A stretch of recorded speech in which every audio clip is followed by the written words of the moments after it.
En primer lugar, daros la bienvenida y agradecer vuestra presencia, porque todas las cosas que hacemos desde Cultura, y en este caso la presentación de un libro, pues está dedicado a vosotros. Por lo tanto, agradecer que estéis aquí y que hayáis querido acompañarnos. Me acompaña en la mesa Juan Manuel Frías, que es el autor del libro que hoy presentamos, Málaga Insólita, la ruta del misterio. Tenéis puesta en la pantalla la portada del libro. Y también me acompaña José Manuel Vela, que es la persona que se va a encargar de presentar a nuestro escritor, investigador, periodista, malagueño, muy interesado en los misterios, y yo creo que también va a sembrar esa curiosidad en el público que hoy está aquí. Quiere mostrarnos cada pueblo de la provincia de Málaga desde una perspectiva diferente, desde la leyenda, la tradición, la anécdota, que se cuenta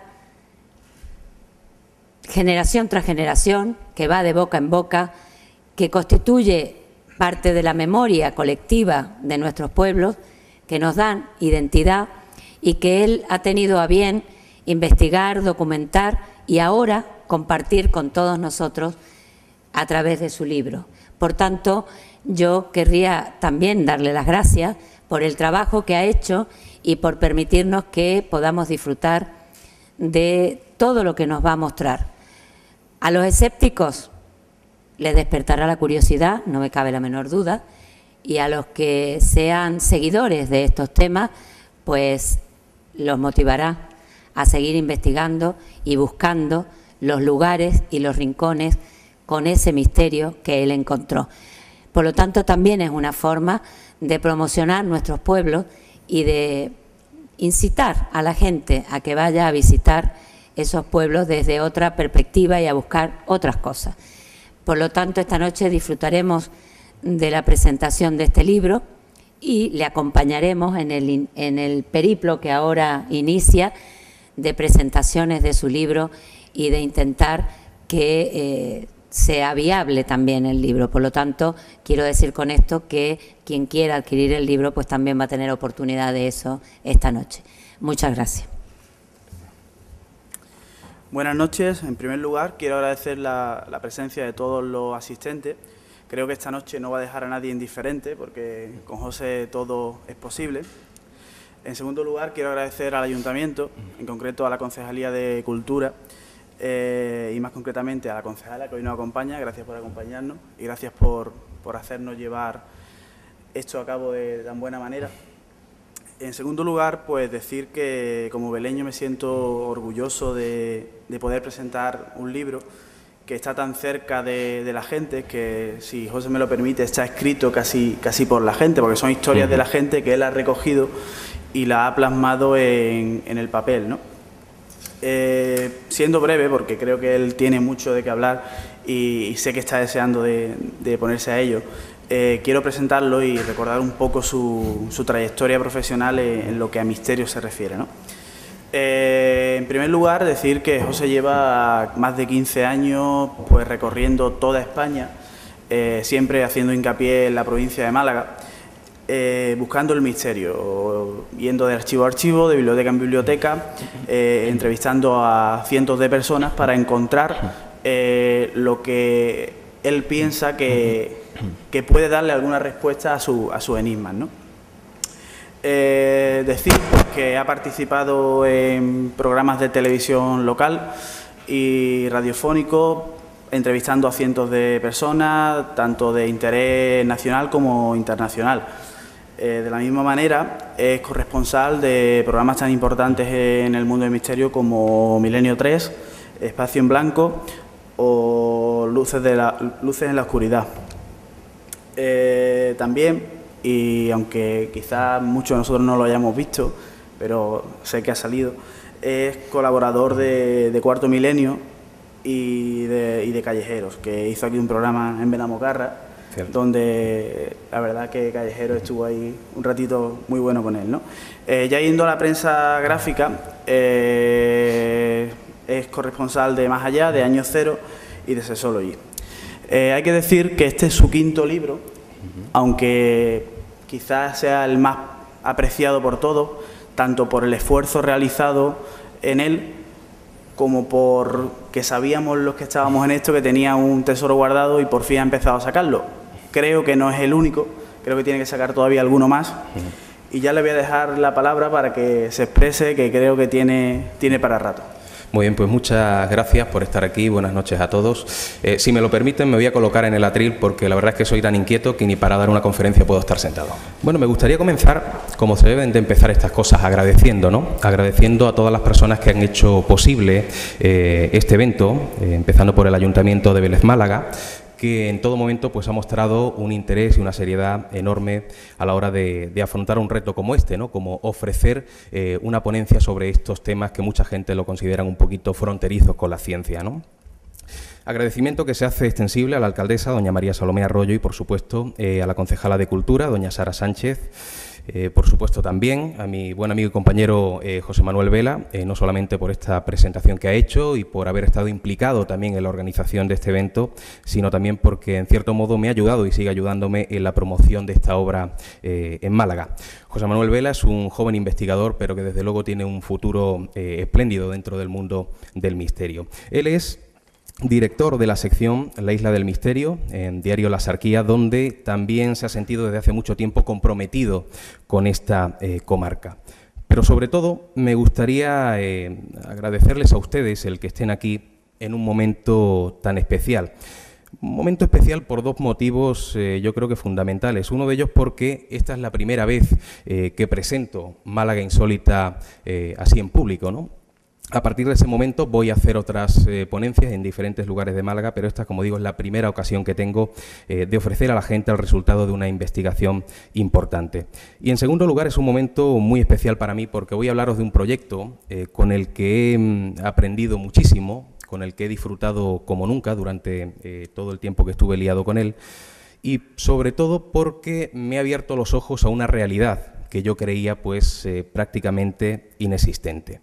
Bien, ¿cómo nace Málaga Insólita? Allá por el año 1995, un joven investigador, con el pelo casi por los hombros, empezó a recorrer algunos pueblos de Málaga, pues con el interés o con la intención de intentar buscar misterios, ¿no? Ya por aquel entonces, pues recorrí algunas localidades preguntando sobre todo a la gente mayor, que como luego veremos es un poco el foco principal de información de todo este tipo de historias.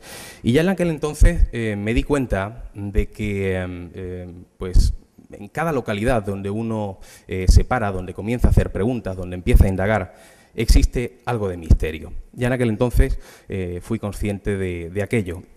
Pero tuvieron que pasar bastantes años. Fue en el año 2003 cuando aquel investigador, ya no tan joven, con menos pelo, tuvo la suerte de tropezarse con un libro del historiador ya fallecido hace muchos años, Diego Vázquez Otero, en el cual, vamos a ver, Diego Vázquez era un historiador que recopilaba, iba pueblo por pueblo, recopilaba sobre todo temas relacionados con tradiciones, con historias, con culturas, pero de vez en cuando daba una pequeña pincelada de historias extrañas, de historias de la cultura popular, pero relacionada con estos temas en los que me muevo. Y concretamente se hablaba de una historia del pueblo de Alcaucín, una historia que si luego tenemos tiempo la contaré.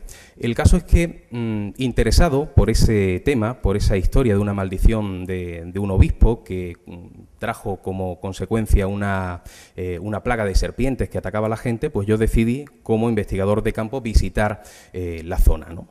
Entonces, una mañana salí en mi vehículo, hice previamente una pequeña ruta, porque mi interés no era llegar directamente allí por las carreteras principales, sino hacer una ruta de interior, ir serpenteando un poquito por los pueblos para conocer otras localidades que hasta ese momento pues desconocía, ¿no?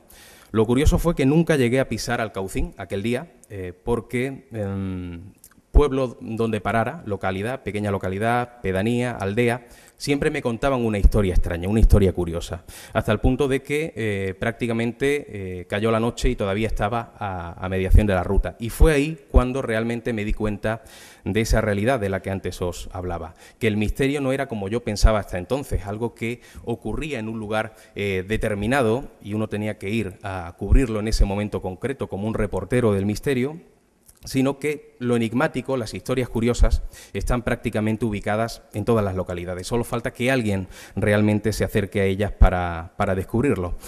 Yo me decido hacer esta ruta que está plasmada en este libro y que también se verá, tendrá su continuación en otras 2 obras más, formando una trilogía de enigmas de Málaga, durante 4 años. Durante esos 4 años voy recorriendo 101 pueblos, en algunos estoy más tiempo, hay pueblos en los que incluso he tenido que ir 20, 30 veces para intentar recopilar todas esas historias.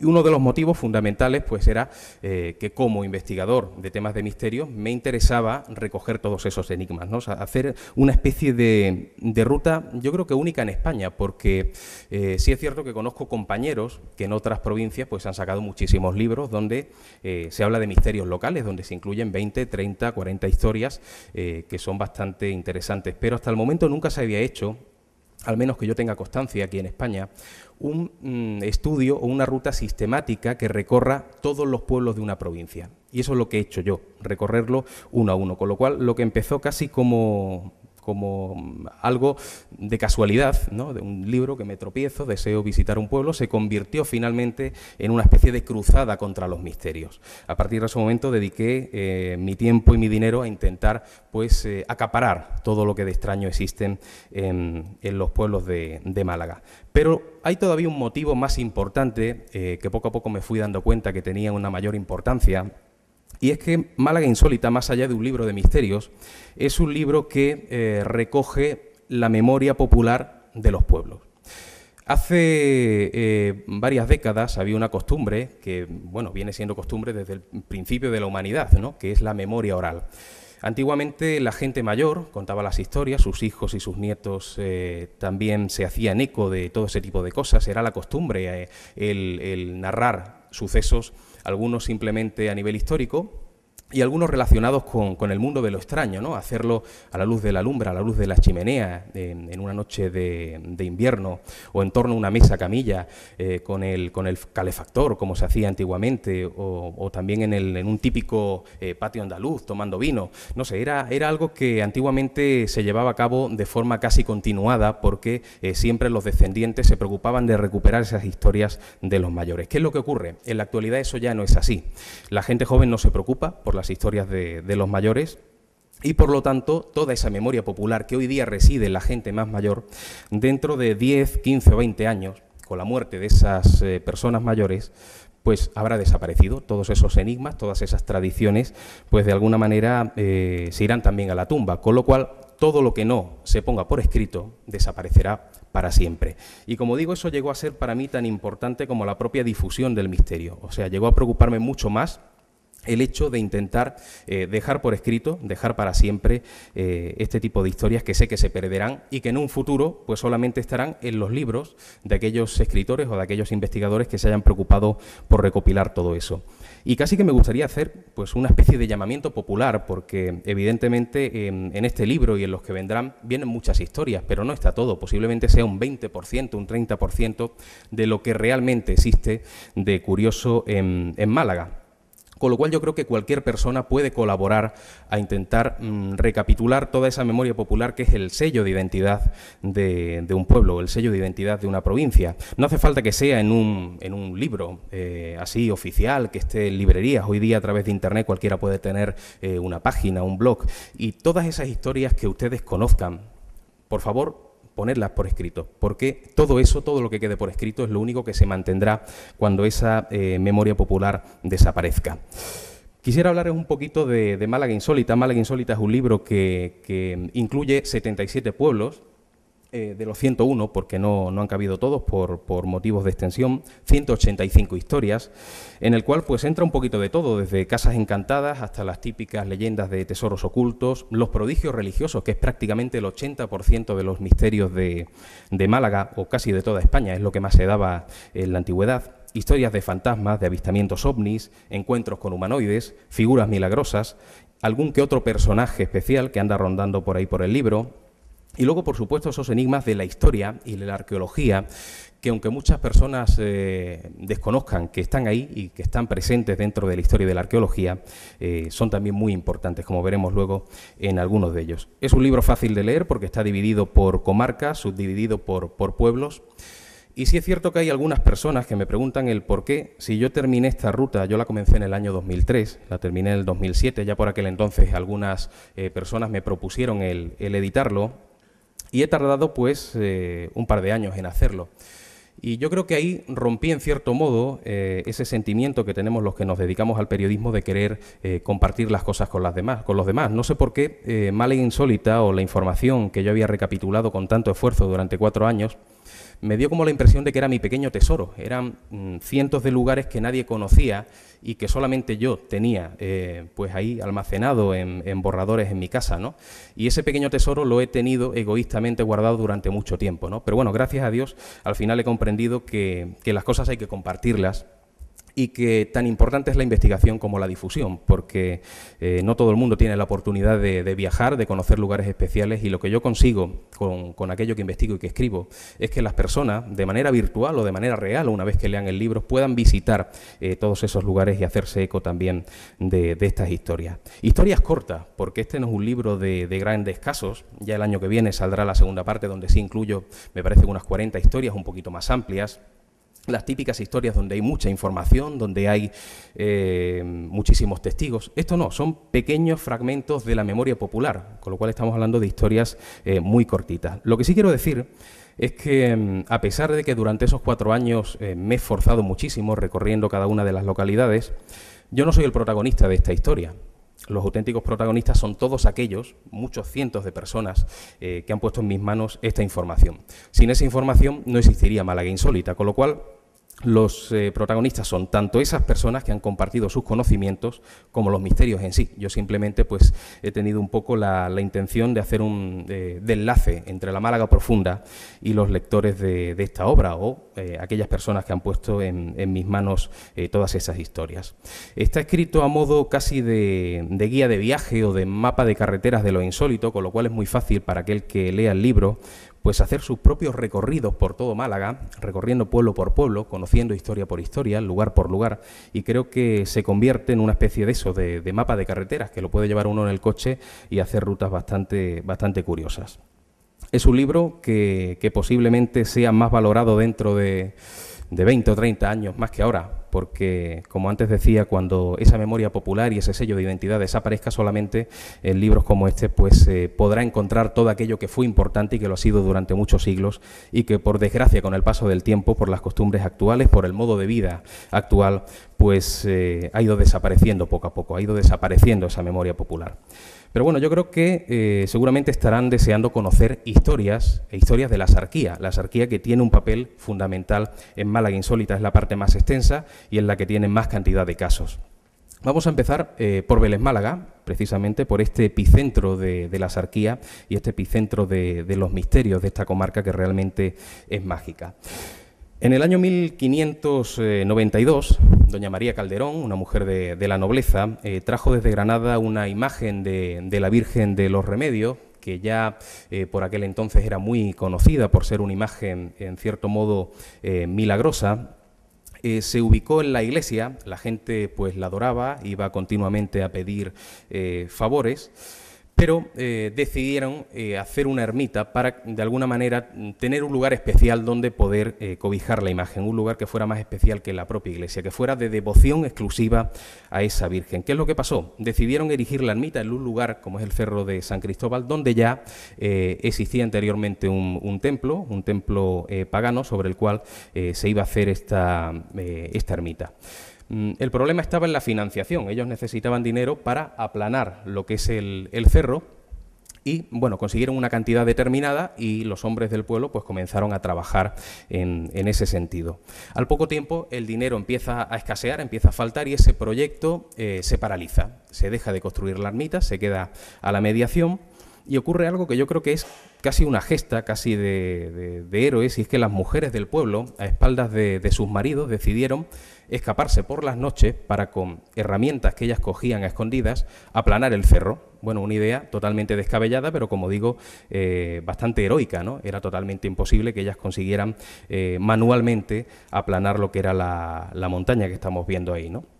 Bueno, el caso es que la primera noche cogen las herramientas, se escapan de casa y empiezan a subir el cerro, y mientras lo hacen empiezan a rezar a la Virgen de los Remedios y empiezan a pedir una ayuda divina para poder llevar a cabo esa labor tan complicada. El caso es que cuando llegan a la parte superior del cerro, milagrosamente, sin intervención de la mano humana, el cerro se había aplanado por completo. Eso es lo que cuenta la tradición. La inauguración de esa ermita fue en el año 1640, y desde ese momento hasta el momento actual también han ocurrido hechos curiosos, esos milagros del día a día, de la gente que visita a la Virgen, que le pide favores y que supuestamente algunos de ellos se cumplen. Incluso las 5 familias, las 5 generaciones de ermitaños que han estado y siguen estando a cuenta de esta ermita recuerdan historias de sus antepasados, de apariciones marianas en el lugar y de algunos milagros bastante curiosos. Vamos ahora a viajar a otro pueblo también cerquita de aquí, Benamocarra.